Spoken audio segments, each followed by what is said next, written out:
I would encounter individuals who had been deported, and I would hear the tales of these people, because he had gotten to a point where he wanted to die. And because he said it was impossible, I was determined.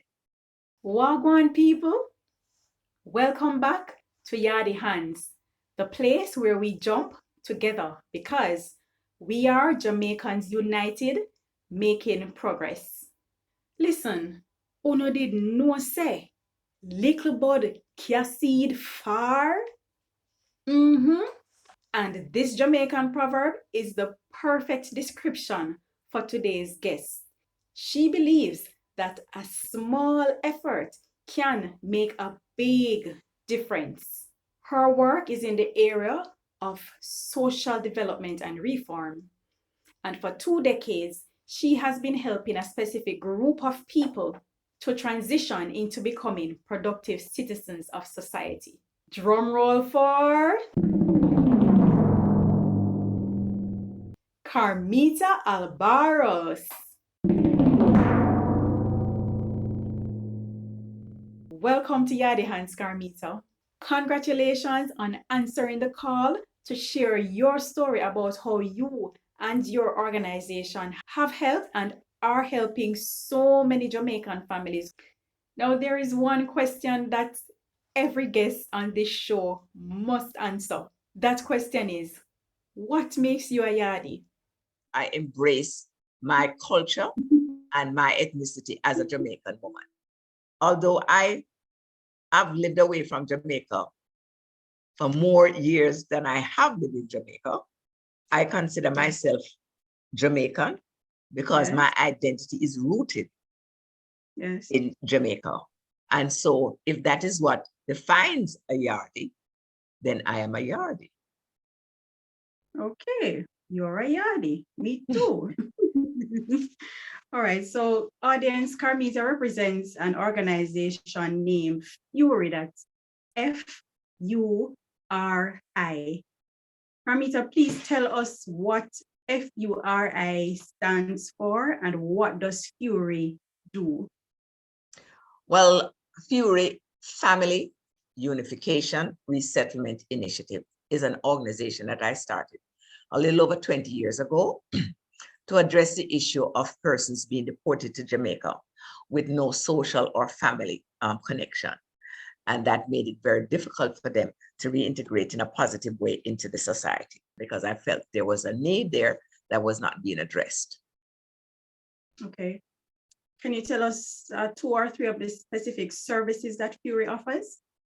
Well, one of the main things that we offered was when individuals first come on the island, and we would greet them. That we have not been doing ever since the pandemic, because the Ministry of National Security has taken it over, first because of the pandemic and the need for people to be quarantined. We assist individuals to identify resources that they will need in order to make a transition back into the country, such as getting their papers and giving them counseling, having them reconnect with their families in Jamaica. They have them counseling. Yes, and families here in the US. So essentially, it is a sort of support system for them. We make recommendation to them in terms of preparing for job interviews and things like that. But as you know, don't have a whole lot of jobs in Jamaica. And so wherever we can advise individuals to be self-employed, to get some sort of, thing going for themselves, we really try to help them with that. Right. So Carmeta's background is in the field of forensic social work, right? Did I get that right? Yes, yes. Okay. And in her earlier years, she was a teacher in Jamaica. Briefly take us on the journey, Carmeta, from childhood in Jamaica to working overseas in social work. Wow, what a journey. Make it short. Give us the oh God. Well, I was born and raised in the heart of Kingston, in an area known as Fletcher's Land.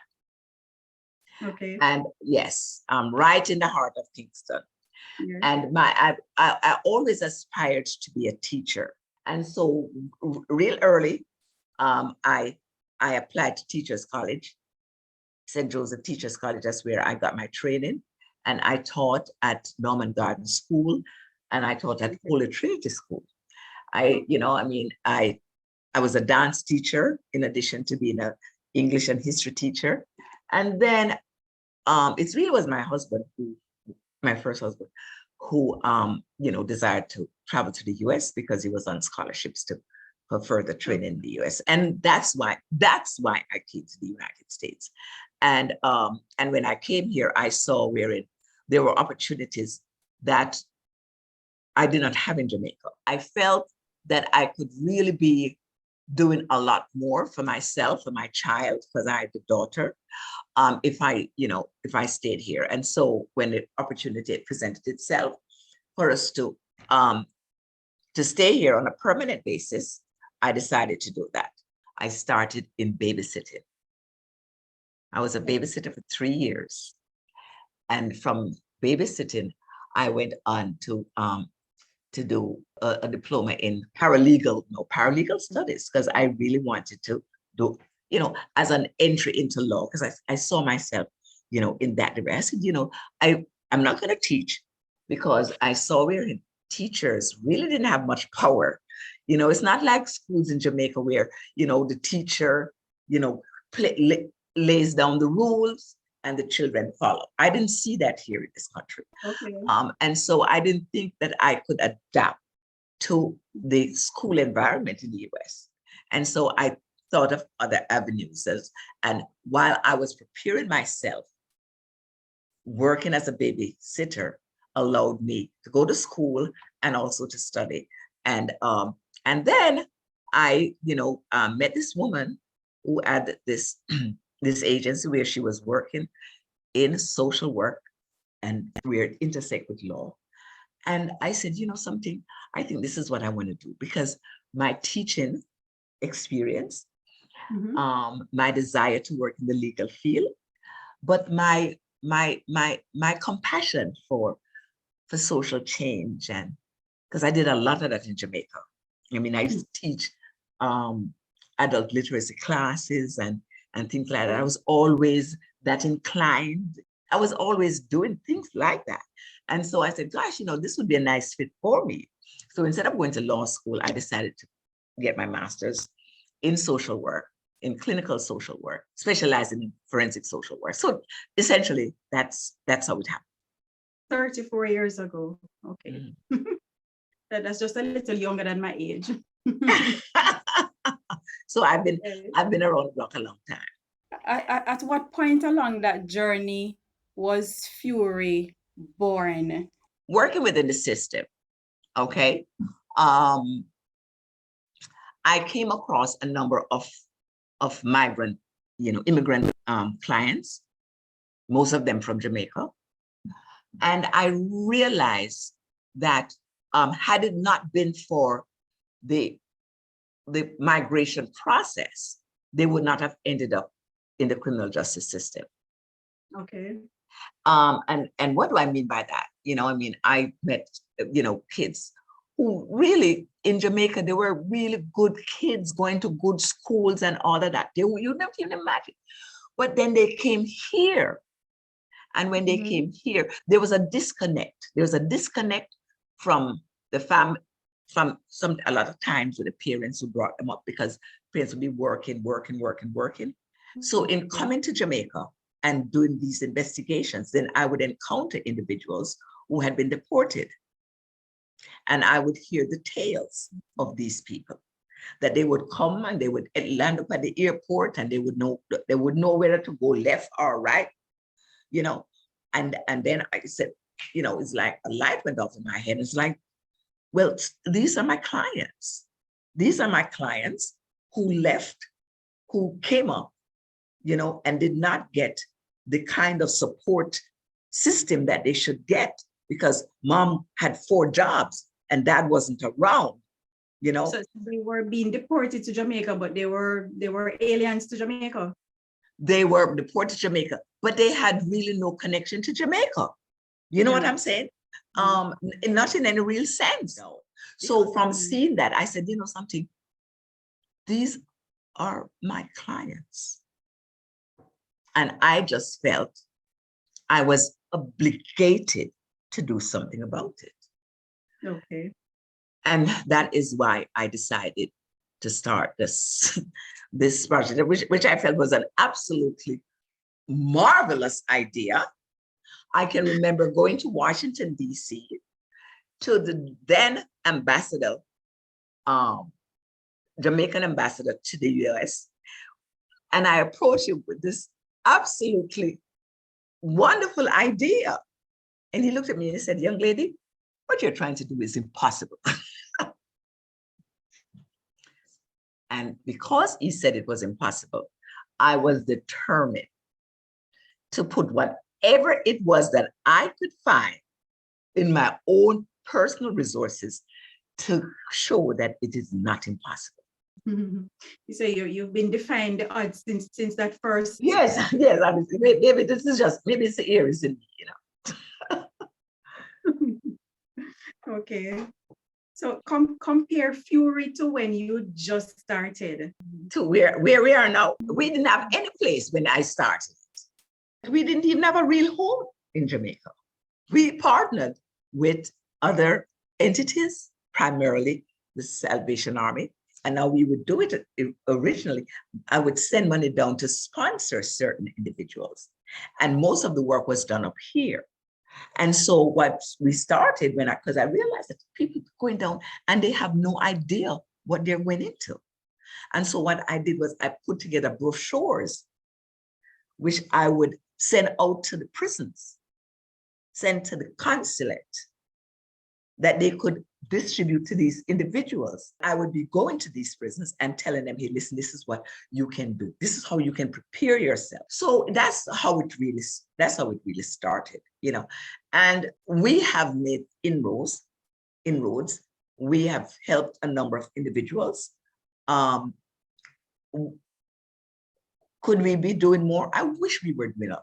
I was hoping, when I started this organization, I was hoping that 20 years down the road, FURI would be an international organization with FURI in every developing country that has a problem with people who get deported. That was my vision. Hopefully it will still happen. May not happen until I'm passed on and young people like you can do and take it on. But that was my vision. But I've got to say, we have a home now. We do have a place. I mean, it was a struggle. We were like catching here and catching there, until I was able to purchase a property, where we could have people come in, have meetings, have, peer meetings, have something going where there could be a sense of stability. God has put the people in my path. And the most significant person that was put in my path is Miss Marlene Brown, who is the director of the program in Jamaica, who is the engine that drives this, who is the one who would say, Carmeta, we can do this. We have a saying in Jamaica, say one hand can't clap. So your other hand, I don't know if it's your left hand or your right hand, is Miss Brown. Yeah, man, she's the right one. She's the right hand. She's the right hand. Okay, so she's the strong hand. She's a strong hand. The right side is the strong side. She's the right hand. No FURI without her. I am up here with doing this work that is very demanding. And I do it all over the country. I do it all. You could be doing that and doing this and doing both of them. No, couldn't do it. Would be impossible. Would be impossible. I want to say this to our audience. If you did not understand before what is the value of help, because Miss Brown is a volunteer, right? Right, Carmeta? Yes, she's a volunteer. Of course, she's a volunteer. And with Ms. Brown's help, FURI has been able to do their work in Jamaica while the founder and the brain behind it is in another country. So that is the value, people, of volunteering and helping. And it's very rewarding. When we talk about reward, we're not talking about money, because there is much more to reward than just stretching out your hand to receive it. The Bible says it's better to give than to receive, right? Because then we store up treasures in heaven and not that's on right. earth. Exactly. Amen. Amen, sister. Preach. Carmeta, amen.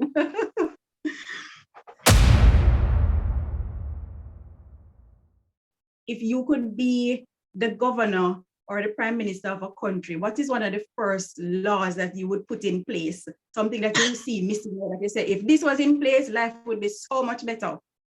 Well, you know, the thing about it is this, you know, I don't know about the law, you know, but we have a very lopsided society,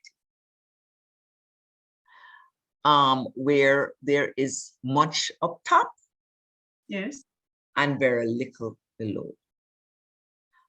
I remember years ago, I went to Jamaica, but I used to go into a place named Majestic Gardens. That's when I decided that I was going to become a US citizen. Because when I saw the disparity, what I would feel, I would have to have much more equity to see that the wealth of the country is more evenly spread.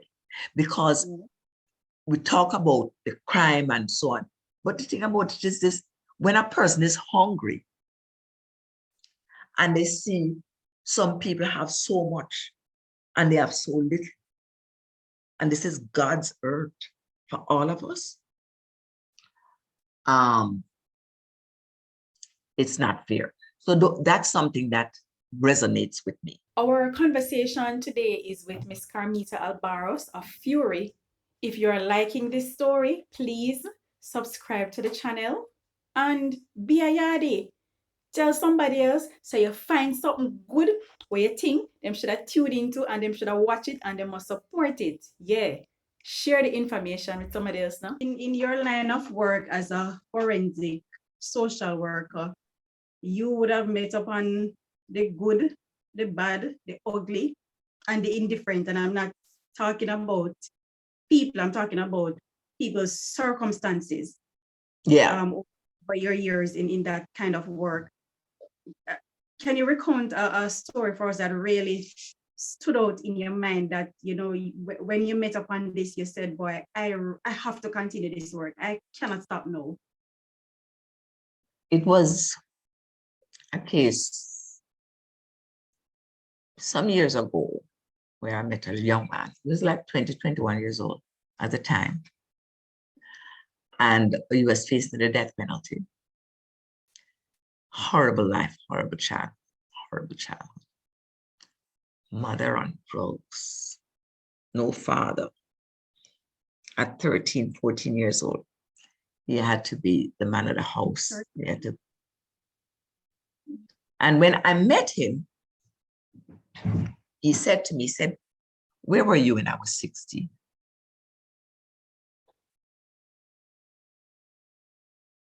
That's when you would have made a difference in my life. You're not going to make a difference, much difference now.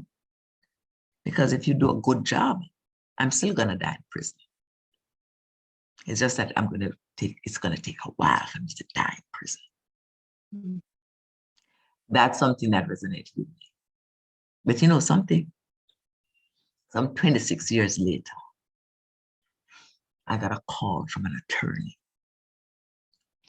who is doing a compassionate release for that young man from his life sentence in prison. And if he had gotten death, that would have been it. So even in a situation where, gosh, you know, what's the difference? That's what he said. He said it doesn't matter. And now at the age of, 40 something, only younger than me, He has the opportunity. We'll have the opportunity. And I can tell that story. So that is one, that is something that really resonated with me, that made me feel that I could not just do what I'm doing, that I had to do something else. And that helped to form FURI. But of course, the most celebrated case that I have is the case of Boyd Malvo. Tell us about that. I was brought into that case. By that time, I had, I was known within the community, because it's not a big community, it's not. And definitely at that time, there was any Jamaicans doing this. And so when this young man was charged with this crime, they said, well, gosh, we have to get someone who he can probably connect to, because the only person that he had connected to was this man who he said was his dad. After a while, he started to attach to me. He definitely had an attachment disorder, because throughout his childhood, he was left at different places where, as his mother sought better economic opportunities. And he attached to this man who turned him into a killer. And then, and so I was brought in, and then he attached to me as mom, started calling me mom. And, that was how the separation gradually took place, until he was able to separate and be his own individual, which happened really after the trial and everything was over. And he was, he was given a life sentence instead of death. And coming to the reality of what he had done, he testified for the state of Maryland, said what happened. He testified against. He has testified against the fake father, because that was his way of healing, of cleansing, so that he could move forward. Because he had gotten to a point where he wanted to die. He was angry at me because he felt it was my work that caused him to get a life sentence. And he felt that what he had done was deserving of death. Oh. But when he realized he could not kill himself, as much as he tried, he couldn't kill himself. He decided that he has to use his life in a way that can help others. And the first thing he had to do was to acknowledge in an open court, as frightening as it was for him, and confront the man who did that to him. I mean, his entire life has been about redemption. Boyd Malvo right now is being a beacon of hope for so many, despite the circumstances that he's a beacon of hope, and he is an amazing poet. He intends to use his poetry and to use the written word as healing. For 17 years, this young man was in solitary confinement, 17 years. And I can remember going to this young man and saying to him, I said, tell me something. Where do you get the hope from? Because, the conditions of confinement was just so severe. And you know what he said to me? Where there is no hope, I have to create hope. And that's what he has done. He has created hope. And he has a tremendous amount of contribution to make to the wider society. There's going to be next year a major exhibition in one of the most famous, museums in the world on juvenile justice, that's going to be featuring some of his work and some of his words. Some of his poetry? Yeah, some of his poetry, some of his drawings. Oh, he draws too. Oh my God. Amazing. He's a full-blown artist. Full-blown artist. Boyd Malvo's story is not strange, meaning that there are so many Jamaican children whose parents find themselves in situations where they feel they must leave the children, with others or behind to really try to make a better life for To make a themselves. life for themselves. It But we have could to have been anybody's child. anybody's child. It could have been anybody's child. Which And is that's why we have can't got to be very pass careful. judgment and yes, we can't pass judgment Oh, and look no. down on people because of their And say, circumstances. yeah, We don't know how they got there. exactly. I wrote a book on my work with it. It's called The Making of Lee Boyd Malvo, the DC Sniper. It was published by Columbia University Press, and it is available on Amazon. And it is written by myself and a forensic psychologist. It was named as one of the top books on criminal justice in 2012. The upcoming event that is planned for FURI, Carmeta. We're going to be able to have our office open, our office doors once more. And we're going to be celebrating that in April. And we're going to be doing other things outside of just working with individuals who have been deported. We want to, as I said, work with traumatized youth. So your center is now going to have a more holistic approach. Yes, more holistic approach, exactly. For someone who is listening and wants to know how they can assist with FURI's development or FURI's work, how can they reach you and how can they contribute? We have a website. It's www.familyunification.net. And there are ways there in which people can support our effort. When we open our office, when we open our doors, we're going to need stuff.